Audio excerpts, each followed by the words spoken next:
Jeff? What you got over there, nurse? I'm kind of in the mood for something spooky and, I don't know, historical? You think Poop Shoot can do something about that? I don't know, let's find out. Poop Shoot? You got a movie for us?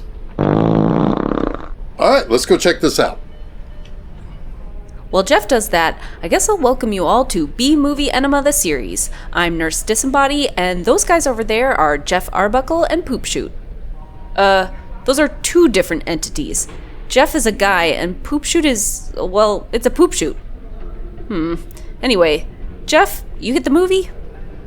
Yes, and you wanted something somewhat spooky and somewhat historical? Well, you got it. I have 1985's Terror at London Bridge. Now, this was a TV movie that aired on November 22nd, 1985 on NBC. But the movie also has another title, Bridge Across Time. And I'm guessing one title was the original name as it aired on NBC, and the other was, I don't know, maybe like a home video release or something. But, nurse, this is the thriller featuring a killer. Sweet. And that killer is striking at the recently moved London Bridge after it was rebuilt at Lake Havasu in Arizona. Oh, yeah. And the killer? Yeah? Jack the Ripper. Score! I'm ready for this.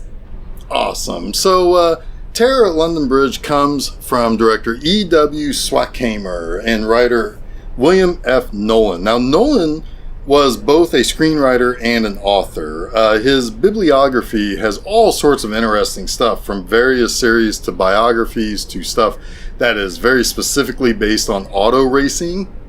However, his biggest contribution to science fiction was the Logan series. So, no, not Logan like Wolverine, but Logan as in Logan's Run. Of course, that got turned into a movie in 1976, and then he wrote the pilot for the TV series in 1977. He also worked on the Dan Curtis TV movies The Norliss Tapes and The Turn of the Screw, as well as a Trilogy of Terror, Melvin Purvis' G-Man, and The Kansas City Massacre. As for E.W. Swackheimer... I like that name, Swackheimer. Yeah, it's pretty unique, isn't it? Now, Swackheimer is a director who worked for over 30 years as a director and racked up... Don't you mean swacked up? Oh, yes, pardon me. In his 30-plus year career, he swacked up 100 credits. Only 2 of those credits were actually theatrical movies. The rest was work on TV. He worked on TV series like L.A. Law, In the Heat of the Night, Columbo, Jake and the Fat Man, 8 is Enough, Quincy, McCloud, SWAT, Bewitched, and on and on. He even worked on the live-action Spider-Man series from the late 70s. Alright, now this movie is almost 100 minutes, so we need to get into the movie now, and when we come back, we'll talk about some of the folks in this movie. Let's go! You know what, Jeff? This is a pretty good little movie. Yeah, I think it does the job nicely here. I do have to really question movie journalists and their intelligence. Oh? Yeah, why would that one lady want to prowl around a bit at night, alone, and while a killer is still stalking the streets? That seems like you're begging to be nabbed and or killed. Yeah, most definitely. I'd just stay in my house and lock all the doors, close all the blinds and curtains. Jack the Ripper can't get me. Well, Jack the Ripper, if we were to follow Star Trek logic in the second season episode Wolf in the Fold, Jack the Ripper can possess people and go around as the spirit entity Red Jack, which was a reference to Red Jack, a name associated with Jack the Ripper. Wait. Jack the Ripper was in a Star Trek episode? A spirit version, yes. And it possessed someone in another planet? Uh-huh. And people like Star Trek? Uh-huh. Some of us a lot. Okay. Alright, so there are a bunch of recognizable people in this movie. We're going to save a couple for later because they don't show up until later, and we've obviously got the star of this movie who can have his own segment next time around. He deserves as much time as we can give him. But let's start with the Hoff's partner in this, played by Randolph Mantooth. Now, Mantooth's career has spanned over 50 years. He appeared on a ton of different TV shows and pretty popular ones too, like ER, The Fall Guy, Dallas, China Beach, Charlie's Angels, Baywatch, McCloud, MacGyver, and on and on and on. However, by far and away, his best known role is as LA County Fire Department Squad 51's paramedic John Gage on Emergency. The series ran for 129 episodes, and Mantooth even got to direct a few episodes himself. He rolled that into becoming a spokesperson for firefighters and EMS paramedics for the International Association of Firefighters. Hoff and Mantooth's cop characters report to Chief Pete Dawson, played by Clu Gulager. Gulager also enjoyed a 50-plus year career. He appeared in movies like McHugh with John Wayne, A Force of One with Chuck Norris. He was in the amazing The Last Picture Show, directed by Peter Bogdanovich. And, of course, he was Jesse's father in A Nightmare on Elm Street 2, Freddy's Revenge. His appearances in various horror movies and genre films made Clu Gulager a pretty popular figure in the horror community before his passing in 2022. Now, Nurse, did you spot a little bit of Jaws feel to this movie? Well, Lake Havasu is world-renowned as a place where sharks are found. Well, not exactly what I was going for, but, they are dedicating the whole bridge with the final piece that was uncovered and everything, right? Yeah?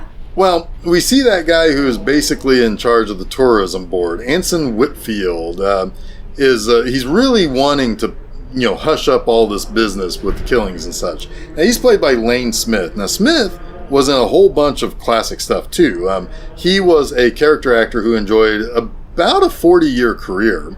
Some of his work was in the John Wayne movie Rooster Cogburn, Network. He was in Honeysuckle Rose, Francis, Red Dawn, Places in the Heart, My Cousin Vinny, The Mighty Ducks. He also had TV roles on a ton of really popular shows. However, he was part of the sprawling cast of the regular TV series V, not the miniseries, the short-lived regular television series, and he did play Daily Planet editor Perry White on the Lois and Clark series starring Dean Cain and Terry Hatcher. Now, speaking of ladies, our first victim is Alice Williamson, played by Barbara Bingham. Her most recognizable role for most folks is as Colleen Van Dusen in Friday the 13th Part 8, Jason Takes Manhattan. Our journo, who decided to go roaming at night alone with a killer on the loose, is Lindsay Bloom. Bloom was a pageant girl who then appeared in exploitation movies of the late 70s. But we have Adrienne Barbeau playing Lynn, who we'll see really pushes that sexy librarian type in the next segment. She, of course, was the star of several classics of the early 80s, like The Fog, Escape from New York, the wonderful Wes Craven-directed Swamp Thing, and Creepshow. And at one time, I believe she was John Carpenter's girlfriend, and probably one of my brother's favorite chests in movies. I hope he didn't mind me saying that. But anyway, her friend Angie will become the Hoff's love interest. She's played by Stephanie Kramer. Now, as a guy who has one of the different spellings of Jeff, I appreciate the various ways to spell Stephanie. Sometimes it's a PH, sometimes it's an F. And in Kramer's case, it's both a P and an F. Kramer didn't exactly have a big movie career, instead being a common guest star on television shows in the 70s and 80s. Starsky and Hutch, 8 is Enough, Fantasy Island, Vegas, Dynasty, Bosom Buddies, The Dukes of Hazzard, and The A-Team are all popular series that appear on her filmography. Jeff, I think you're gonna like who's playing the Ripper. Ah, yes, and who is that guy? We've only seen his eyes so far, but he's Paul Rossely. He would later get a role in Star Trek VI, The Undiscovered Country, as the Klingon Kurla. All right, that's exactly right. Okay, so we finished our speed run of our supporting cast. Let's get back to the movie, and when we come back, we'll talk about the Hoff. I knew that dashing and handsome London playboy was too good to be true. Indeed, it turns out that the really weird-looking guy who does all the very oddball stuff is not the Ripper. I guess that kind of makes sense, right? I mean, I think most people suspect that Jack the Ripper was either a good-looking man or at least was not a complete creep. And considering the state of the victims and while mutilated, they seem to be perpetrated by someone who had knowledge of anatomy. That likely meant it wouldn't really be a deranged loner or someone who didn't have some kind of access to education, which means he would have been probably well off and therefore a little bit more cultured. But as investigated in the movie by our lead, David Hasselhoff, the murders of what is known as the Canonical Five occurred usually on a date that would have either been a weekend or near a weekend or the end of a month or within a week following the end of a month. As he just said, the first three murders were August 7th, August 31st, and September 8th. Now, I should mention that the August 7th murder of Martha Tabram is hotly debated over whether or not she is actually a victim of Jack the Ripper or just another unfortunate Whitechapel victim. If she was a victim of Jack, it, I guess, would be the Canonical Six at that point. But anyway, Jack the Ripper is a topic that is way too large for us to cover in a segment, especially for this episode where the movie's already a little bit longer. That said, Nurse, you did find something interesting about a murder that happened in Lake Havasu. Yes, in 2005, a 45-year-old Canadian woman named Barbara Callow was murdered by way of asphyxiation. Her case was a cold case for a while, but through DNA and other techniques, a California man was arrested.